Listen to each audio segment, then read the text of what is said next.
राजस्थान कर्मचारी चयन बोर्ड से खबर हम आपको बता रहे हैं, जहां सीईटी परीक्षा में अब नहीं होगी नेगेटिव मार्किंग।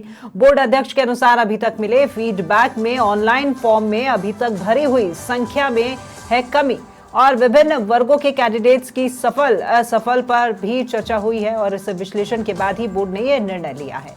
तो बोर्ड द्वारा इस बारे में विज्ञप्ति शीघ्र ही जारी होगी।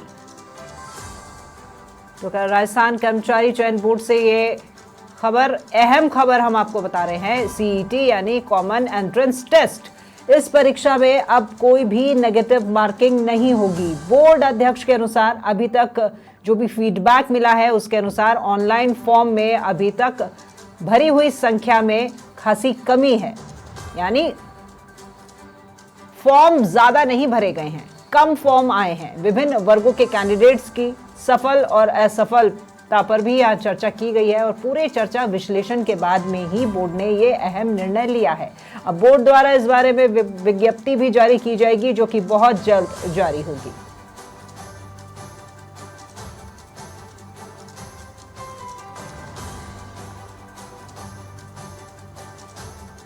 तो ज्यादा जानकारी के साथ संवाददाता धर्मेंद्र सिंघल हमारे साथ में फोन लाइन पर जुड़ गए हैं। Dharmendra, common entrance test CET परीक्षा में अब नेगेटिव मार्किंग नहीं होगी। एक तरफ जहां ये तैयारी करने वाले जो रोजगार चाह रहे हैं उनके लिए खुशखबरी है, वहीं कुछ सोच समझ करके ही यहां पर बोर्ड ने यह फैसला लिया होगा। देखिए राखी, राजस्थान कर्मचारी चयन बोर्ड ने वो अभ्यर्थी जो ग्रेजुएशन के बाद सीईटी देना चाहते हैं और जो फॉर्म भर रहे हैं उनको एक बड़ी राहत दी कि इस बार परीक्षा में नेगेटिव मार्किंग नहीं होगी।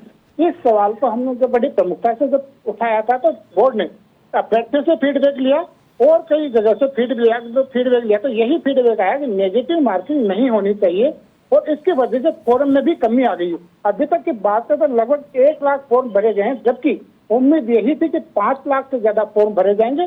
उसको देखते बोर्ड ने निर्णय लिया कि इस बार की जो सीईटी होगी उसमें नेगेटिव मार्किंग नहीं होगी। ये बड़ी राहत है।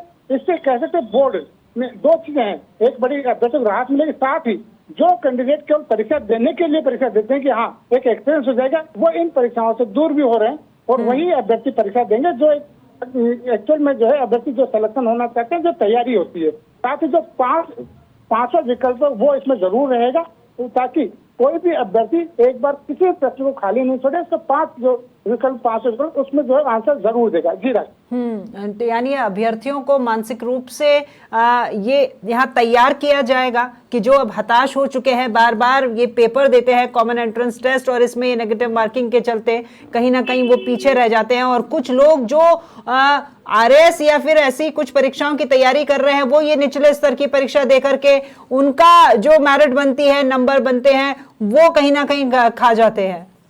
जी बिल्कुल सही बात यही है कि जो बाकी लोग इस परीक्षाओं में परीक्षा देने आते हैं कहीं ना कहीं उनमें कमी आ रही है।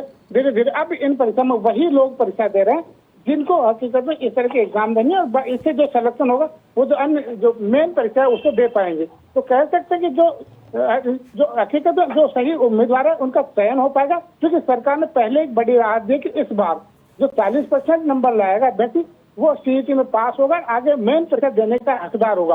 तो अभ्यर्थियों को पहले सरकार ने राहत दी और आज बड़ी राहत कर्मचारी चयन बोर्ड ने भी दी है। जी बिल्कुल। धर्मेंद्र, एक बात साफ कर दें, विज्ञप्ति बहुत जल्द जारी होगी। जो लोग फॉर्म भर चुके हैं उन्हें तो अब आवश्यकता नहीं है दोबारा फॉर्म भरने की। जी नहीं, जो फॉर्म भर चुके हैं और जो भरने वाले हैं उनके लिए सेम नियम लागू होगा कि इस बार की जो परीक्षा है उसमें नेगेटिव मार्किंग नहीं, क्योंकि सिस्टम होता है कि उसके लिए विज्ञप्ति जारी करनी होती है। तो वो आज शाम तक या कल तक वो विज्ञप्ति जारी हो जाएगी। उसके बाद में सभी के लिए एक नियम लागू होगा और सभी को उस नियम में जो है पालन करनी पड़ेगी। बिल्कुल, बहुत शुक्रिया धर्मेंद्र आपका इस तमाम जानकारी के लिए। तो ये बड़ी राहत की खबर है तमाम अभ्यर्थियों के लिए जो कि तैयारी कर रहे हैं सीईटी की, और ये कॉमन एंट्रेंस टेस्ट अब आप दे सकते हैं, इसमें कोई नेगेटिव मार्किंग नहीं होगी। बोर्ड द्वारा ये निर्णय लिया गया है और इसको लेकर के विज्ञप्ति बहुत जल्द जारी होगी।